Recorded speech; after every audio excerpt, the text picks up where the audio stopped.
সর্বশেষ যে লোকটা জান্নাতে যাবে তাকে আল্লাহ তাআলা জাহান্নামের আগুনে পোড়াতে পোড়াতে ছাই বানিয়ে ফেলবে। আল্লাহ বলবেন, জিব্রাইল যাও একটু দেখো একটা মাত্র সেজদা দিয়েছে আমাকে, এরকম কাউরে পাওয়া যায় কিনা। খুঁজে খুঁজে কাউরে পাবে না। আল্লাহ বললেন আবার দেখো, খুঁজে খুঁজে একজনকে পাবে, সামান্য ইমানের ছিটে ফোঁটা তার অন্তরে ছিল। আল্লাহ বলবেন যেহেতু ছিটে ফোঁটা আছে, অনেক মাইর খাইছে, ওকে বের করে জাহান্নাম থেকে বের করে একটা নির্ধারিত দূরত্বে রেখে দাও, রেখে দেওয়া হবে। কিন্তু জাহান্নামের আগুনের লেলিহান শিখাতে তার গা ঝলসে যাবে। সে আল্লাহর ডেকে বলবে, মাবুদ তোমার কাছে আমি কিছু চাই না, জাহান্নাম থেকে তুমি আমাকে বের করেছো, জীবন নদীর পানি তুমি আমার গায়ের মধ্যে ঢেলে দিয়েছো, আমি আবার সজীবতা ফিরে পেয়েছি, আমি তোমার কাছে জান্নাত চাই না, শুধু নিরাপদ একটা দূরত্বে আমাকে রেখে আসো যাতে জাহান্নামের আগুন আমারে কষ্ট দিতে না পারে।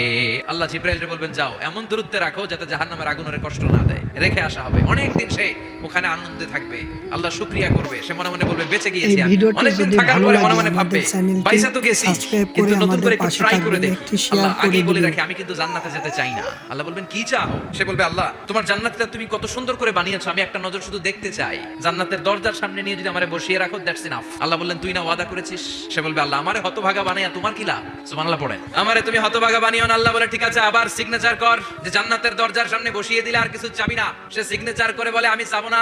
আল্লাহ বললেন জিব্রাইল বেচারারে ধরে জান্নাতের গেটের সামনে বসায় দে, এবার জান্নাতের গেটের সামনে বসে বসে জান্নাতের সৌন্দর্য দেখা শুরু করবে। সুবহানাল্লাহ। ওই হতভাগা লোকটা বলবে আল্লাহ এত সুন্দর জান্নাত তুমি বানালাম, চোখ দিয়ে সৌন্দর্য দেখি, কান দিয়ে আওয়াজগুলো শুনি, হুর আর গেলমান হেঁটে বেড়ায়, এত সুন্দর জান্নাত চোখ দিয়ে দেখি ঢুকতে পারি না, আমারে কষ্ট দিয়ে তোমার কি লাভ? ও আল্লাহ আমারে তুমি মাফ করে দাও, জান্নাতের চিপার মধ্যে এক কর্নারে তুমি একটু আমারে জায়গা করে দাও। আল্লাহ বলবেন ওয়াই হাক ইবনা আদম, তোর ধ্বংস হোক হে আদম জাত, মা আগদারাকা, তোর চেয়ে বড় গাদ্দার আমি আমার সৃষ্টিকুলে কাউরে দেখি নাই, কারণ তুই আমার সাথে চুক্তি করিস আর চুক্তি ভঙ্গ করিস। আল্লাহর রহমতের দরিয়ায় তখন জোশ খেলে যাবে, ওর আকুতি মিনতি চাহনি আল্লাহর রহমতের দরিয়ার মধ্যে জোশ লাগিয়ে দিবে, আল্লাহর দয়া হয়ে যাবে, মায়া হয়ে যাবে। আল্লাহ বলবেন ঠিক আছে জান্নাতে যা। লোকটা এবার এক দৌড়ে জান্নাতের ভিতরে ঢুকে যাবে। লোকটার দৌড় দেখে আবার লোকটারে আল্লাহ ডেকে বলবে একটু দাঁড়া, জান্নাত তো দিছি, তো দৌড় দিলি কেন? সুবহানাল্লাহ কইবেন না?